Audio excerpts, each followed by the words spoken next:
నమస్కారం వార్తలకి స్వాగతం. ముందుగా ముఖ్యాంశాలు. ప్రజా సమస్యలను పరిష్కరించడానికి పెద్దపీట వేయాలి. వారి సమస్యలకు అధిక ప్రాధాన్యతనిచ్చి పరిష్కార మార్గం చూపాలి. అధికారులకు మార్గనిర్దేశం చేసిన తిరుపతి జిల్లా జాయింట్ కలెక్టర్ ధ్యానచంద్ర.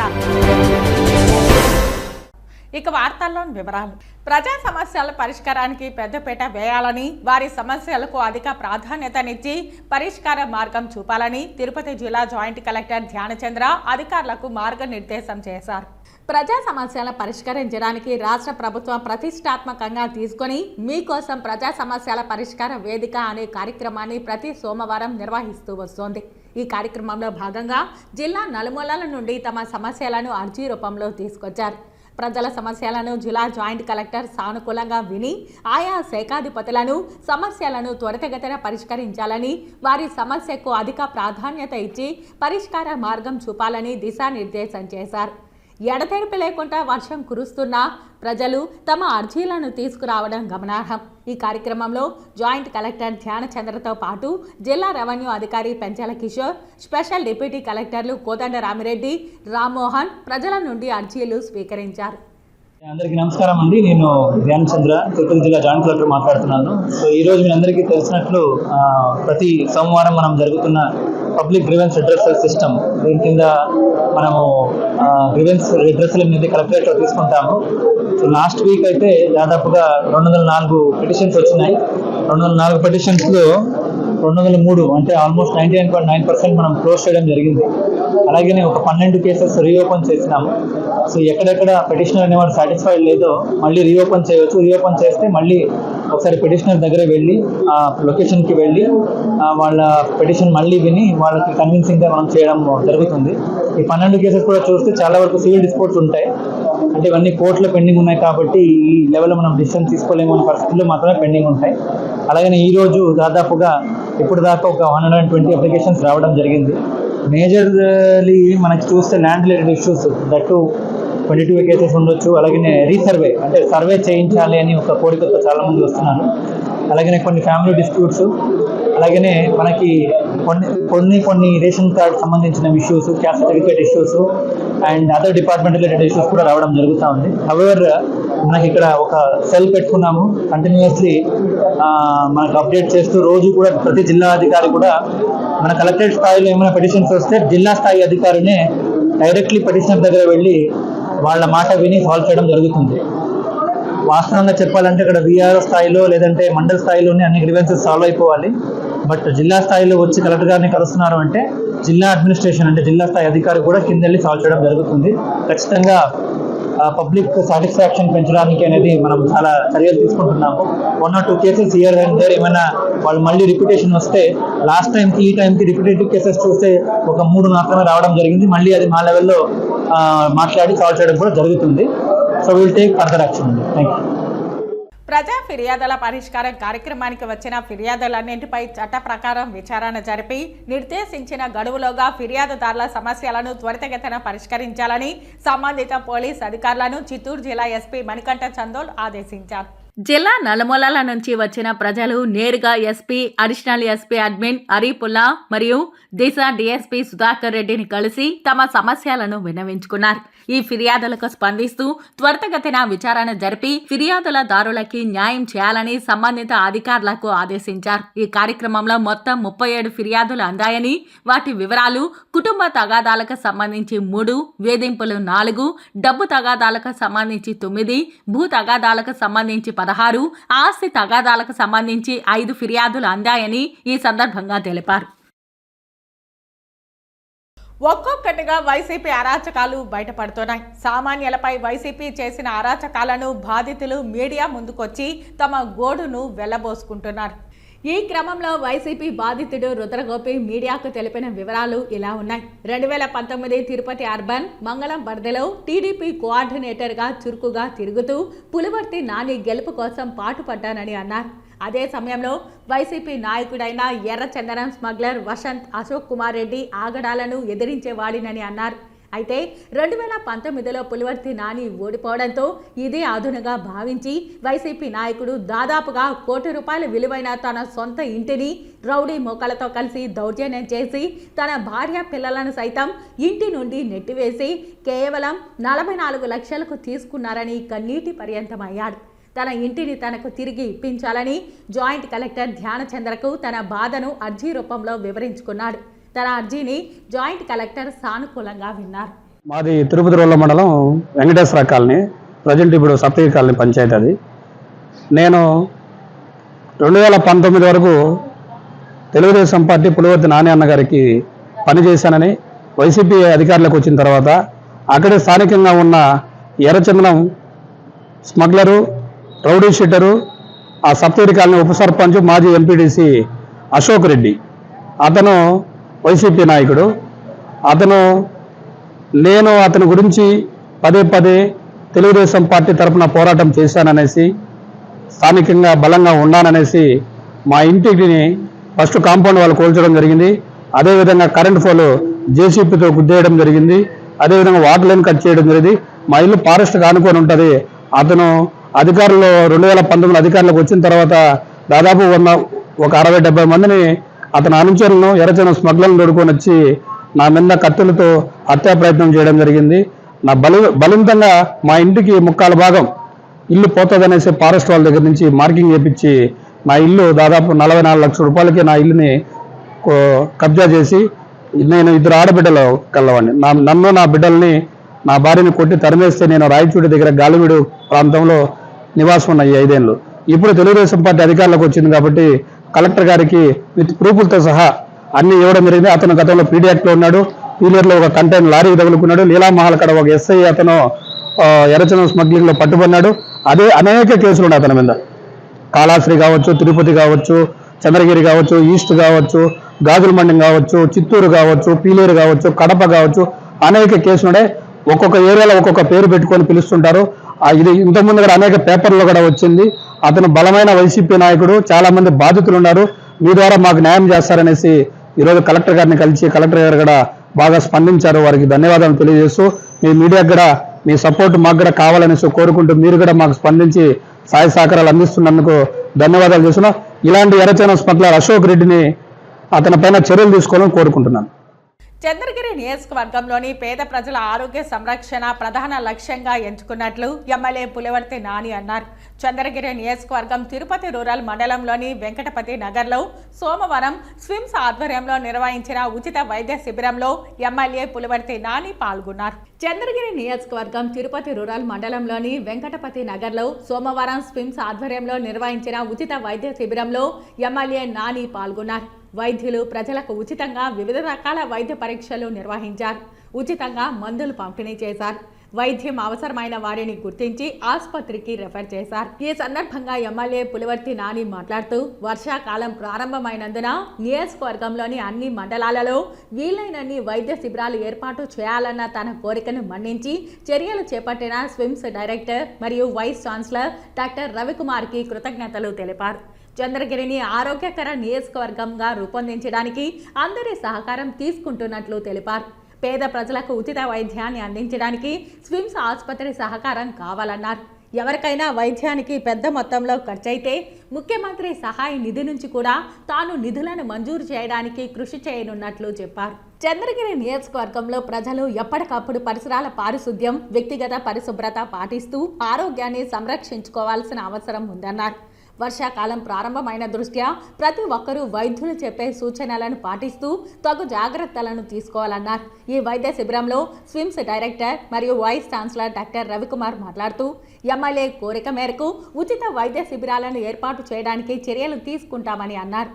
ఆధునిక వైద్య యంత్రాలు అందుబాటులో ఉన్నాయని, ప్రతి ఒక్కరూ స్విమ్స్ నందు అవసరమగు చికిత్సలను పొంది ఆరోగ్యవంతులు కావాలని సూచించారు. ఈ వైద్య శిబిరంలో పెద్ద మొత్తంలో ప్రజలు పాల్గొని పలు వైద్య పరీక్షలు చేయించుకున్నారు.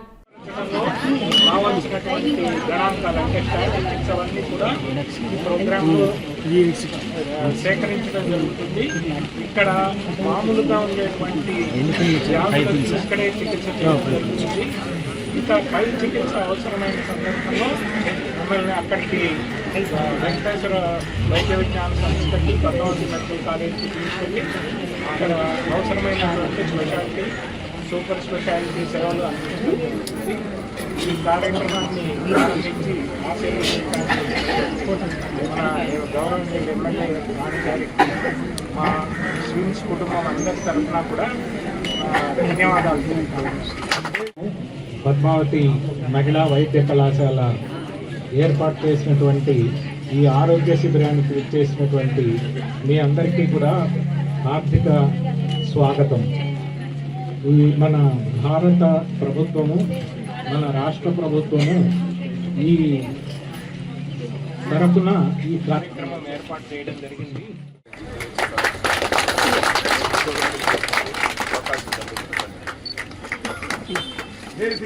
రామరాజు వద్దాం.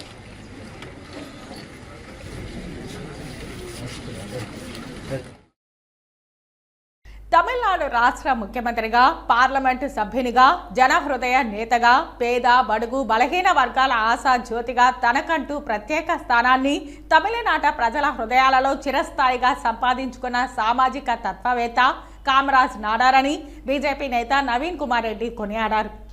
లీలామహల్ వద్ద సోమవారం జరిగిన 122వ జయంతి కార్యక్రమంలో కేక్ కట్ చేసి అన్నదాన కార్యక్రమం నిర్వహించారు. ఈ కార్యక్రమానికి నవీన్ కుమార్ రెడ్డితో పాటు తిరుపతి మాజీ శాసనసభ్యురాలు సుగుణమ్మ, బీజేపీ నాయకులు భానుప్రకాష్ రెడ్డి, గుండాల గోపీనాథ్ రెడ్డి ముఖ్య అతిథులుగా పాల్గొని ప్రసంగించారు.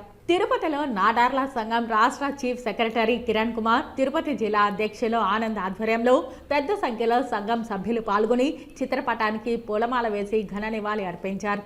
ఈ సందర్భంగా బీజేపీ నేత నవీన్ కుమార్ రెడ్డి మాట్లాడుతూ, తమిళనాడు రాష్ట్ర ముఖ్యమంత్రిగా పేద బడుగు బలహీన వర్గాల అభ్యున్నతి కోసం ఉచిత విద్యను, ఉచిత మధ్యాహ్న భోజన పథకాన్ని తీసుకొచ్చి ప్రభుత్వ విద్యా సంస్థల ప్రమాణాలను పెంచి విద్యా పితామహుడిగా తమిళనాడు ప్రజల చేత పిలువబడుతున్న కామరాజ్ నాడార్ రాజకీయ జీవితం నేటి తరం రాజకీయ నాయకులకు ఆదర్శప్రాయం కావాలని అన్నారు.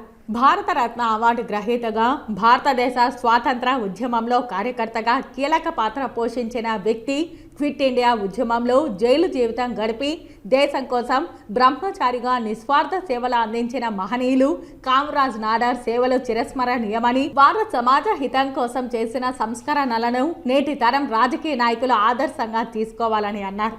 ముఖ్యమంత్రి హోదాలో పార్లమెంటు సభ్యులుగా శ్రీ కామరాజ్ నాడార్ గారు ఎంతో విశేషమైనటువంటి సేవలు అందించారు. నిరక్షరాస్యత అనేది తమిళనాడులో ఉండకూడదని చెప్పని ప్రతి ఒక్కరు కూడా చదువుకోవాలన్నటువంటి ఒక దృఢ సంకల్పంతో ముఖ్యమంత్రిగా ఆయన తీసుకున్నటువంటి చర్యలు ఆజన్మాంతం ఎప్పుడు కూడా చిరస్థాయిగా మిగిలిపోతాయి. అందులో ప్రధానంగా ప్రతి ఒక్కరు కూడా చదువుకోవాలని ఆ రోజు ఉచిత విద్యను తీసుకొచ్చి మధ్యాహ్న భోజన పథకాన్ని ప్రవేశపెట్టినటువంటి గొప్ప మహనీయులు శ్రీ కామరాజ్ నాడార్ గారు.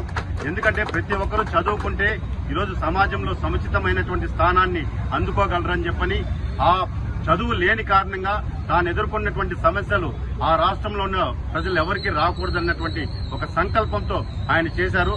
అదే కాకుండా భారత స్వాతంత్ర సమరయోధుడిగా స్వాతంత్రం కోసం అదేవిధంగా క్విట్ ఇండియా ఉద్యమంలో ఒక కార్యకర్తగా పనిచేసినటువంటి மகோன்னதమైనటువంటి వ్యక్తి శ్రీ காமராஜ் நாடார் గారు. நம்ம காமராஜருடைய பெருந்தலைவர் காமராஜருடைய இந்த நிகழ்ச்சிக்கு அவர்களெல்லாம் வந்தது பிஜேபி சேர்ந்த தெலுங்குதேச சேர்ந்த தலைவர்கள் அனைவரும் வந்து கலந்து ரொம்ப மகிழ்ச்சியாக உள்ளது. நம்ம கல்வி தந்தை காமராஜரை பற்றி நான் ஒரு சில விஷயம் சொல்ல விரும்புகிறேன். நம்ம கல்வி தந்தை அதாவது மதிய உணவு திட்டத்தை முதலில் கொண்டு வந்தவர் நம்ம கர்ம வீரர் காமராஜர். எப்படி என்றால் நேரும் காமராஜரும் காரில் சென்றிருந்தார்கள். அப்பொழுது சில மாடு மேய்க்கும் தொழிலாளர்கள் சிறு குழந்தைகளாக வைத்துக் கொண்டு மாடு மேய்த்துக் கொண்டிருக்கிறார்கள். తిరుమల శ్రీ వెంకటేశ్వర స్వామి వారిని ఈ రోజు ఉదయం విఐపి విరామ సమయంలో పలువురు ప్రముఖులు దర్శించుకుని మొక్కులు చెల్లించుకున్నారు. తిరుమల శ్రీ వెంకటేశ్వర స్వామి వారిని ఈ రోజు ఉదయం విఐపి విరామ సమయంలో మాజీ మంత్రి నక్కా ఆనందబాబు, తెలంగాణ మాజీ మంత్రి కొప్పుల ఈశ్వర్, తిరుపతి ఎంపీ గురుమూర్తి, ఏలూరు ఎమ్మెల్యే సాంబశివరావు, భారత్ బయోటెక్ ఎండి ఎల్లా సుచిత్ర, ఎల్లా కృష్ణ వేరువేరుగా దర్శించుకున్నారు. వీరికి టీటీడీ అధికారులు దర్శన ఏర్పాట్లు చేశారు. దర్శన అనంతరం రంగనాయకుల మండపంలో వేద పండితులు వేదాశీర్వచనం అందించగా ఆలయ అధికారులు పట్టు వస్త్రాలతో సత్కరించి తీర్థ ప్రసాదాలను అందజేశారు.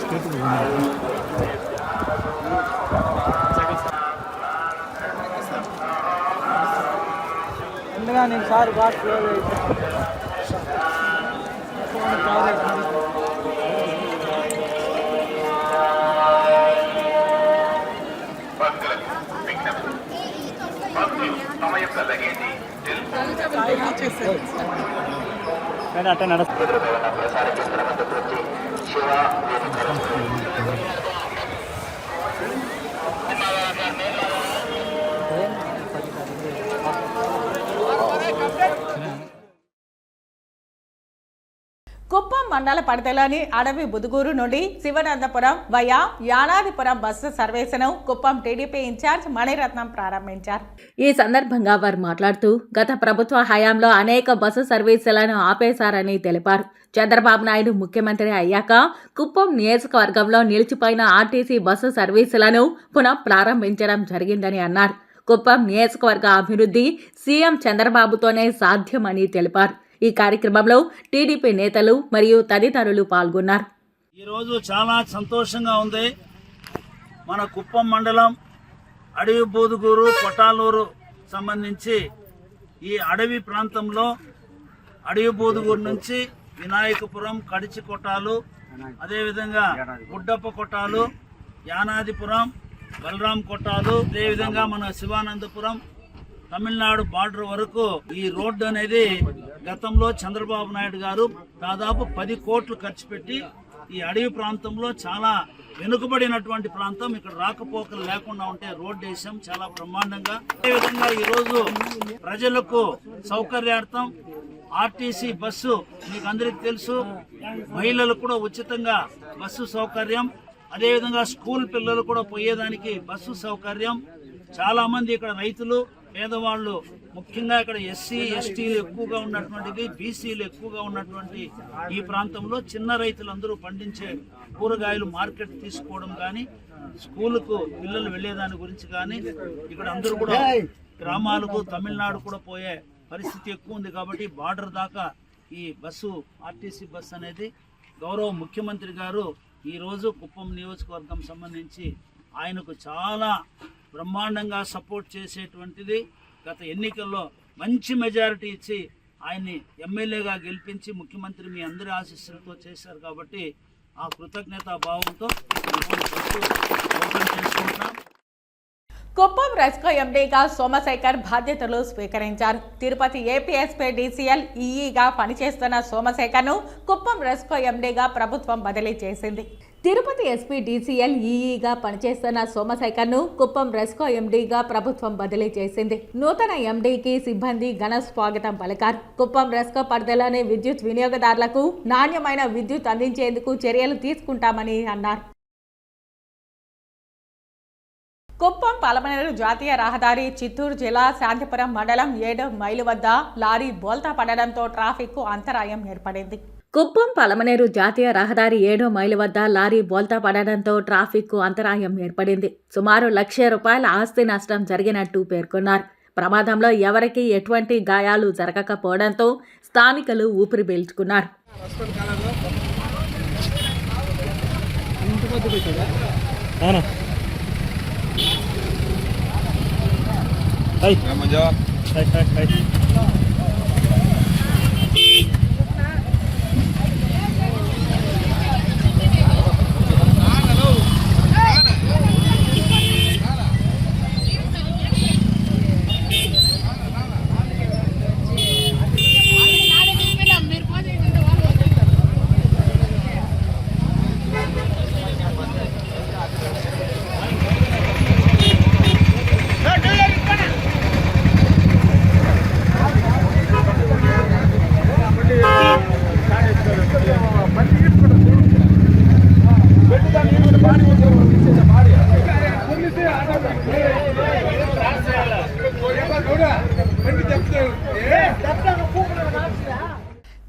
మండలం యాలకల్లు గ్రామ పంచాయతీ కేపీ బండ గ్రామంలో విద్యుత్ షాక్తో ఆసిఫా అనే వివాహిత మృతి చెందిన సంఘటన చోటు చేసుకుంది. కేసీ బండ గ్రామంలో మామిడి తోపుకు విద్యుత్ కంచెను ఏర్పాటు చేసుకున్న చక్రపాణి నాయుడు మామిడి తోపు కంచె ఆసిఫాకు తగలడంతో ఆమె అక్కడికక్కడే మృతి చెందారు. మృతురాలికి 2 ఆడబిడ్డలు. మామిడి తోపులోనికి జంతువులు వెళ్లకుండా విద్యుత్ సరఫరా చేసినట్లు గ్రామస్తులు వెల్లడిస్తున్నారు. మామిడి తోపు యజమానిపై చట్టపరమైన చర్యలు తీసుకోవాలని గ్రామస్తులు డిమాండ్ చేశారు. వీకోట పోలీసులు సంఘటనా స్థలానికి చేరుకుని కేసు నమోదు చేసి మామిడి తోపు కంచెకు విద్యుత్ను ఏర్పాటు చేసిన వారిపై చట్టపరమైన చర్యలు తీసుకుంటామని హామీ ఇచ్చారు. ఆసిఫా మృతదేహాన్ని పోస్ట్ మార్టం నిమిత్తం వీకోట వైద్యశాలకు తరలించారు. ఏర్పేడు మండలం ఆమడూరు క్రాస్ వద్ద నిన్న రాత్రి ఘోర రోడ్డు ప్రమాదం చోటు చేసుకుంది. ఆటో కోసం వేచి చూస్తున్న 4 పైకి లారీ దూసుకెళ్లిన ప్రమాదంలో తల్లి కూతురు అక్కడికక్కడే మృతి చెందడంతో కుమారుడు కార్తీక్కి తీవ్ర గాయాలయ్యాయి. ఆటో కోసం వేచి చూస్తున్న 4 పైకి లారీ దూసుకెళ్లింది. ప్రమాదంలో తల్లి బిడ్డలు శారద వైష్ణవి మృతి చెందగా కుమారుడు కార్తీక్కు తీవ్ర గాయాలయ్యాయి. ఘటనా స్థలానికి పోలీసులు చేరుకున్నారు. స్థానిక టోల్గేట్ అంబులెన్స్లో తీవ్రంగా గాయపడిన కార్తీక్ను తిరుపతిలోని ఓ ప్రైవేట్ హాస్పిటల్కి తరలించారు. లారీ డ్రైవర్ని అదుపులోకి తీసుకుని కేసు నమోదు చేశారు. మృతదేహాలను పోస్ట్ మార్టం నిమిత్తం శ్రీకాళహస్తి ఏరియా హాస్పిటల్కి తరలించారు.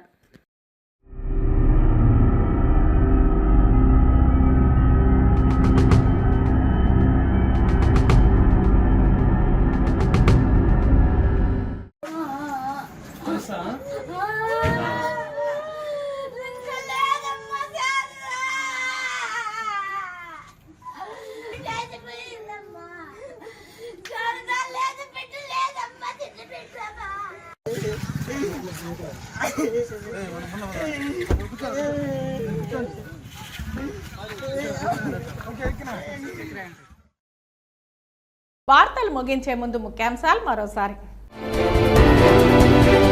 ప్రజా సమస్యలను పరిష్కరించడానికి పెద్దపీట వేయాలి. వారి సమస్యలకు అధిక ప్రాధాన్యతనిచ్చి పరిష్కార మార్గం చూపాలి. అధికారులకు మార్గనిర్దేశం చేసిన తిరుపతి జిల్లా జాయింట్ కలెక్టర్ ధ్యానచంద్ర. ఈ వార్తలు ఇంతటితో సమాప్తం. నమస్కారం.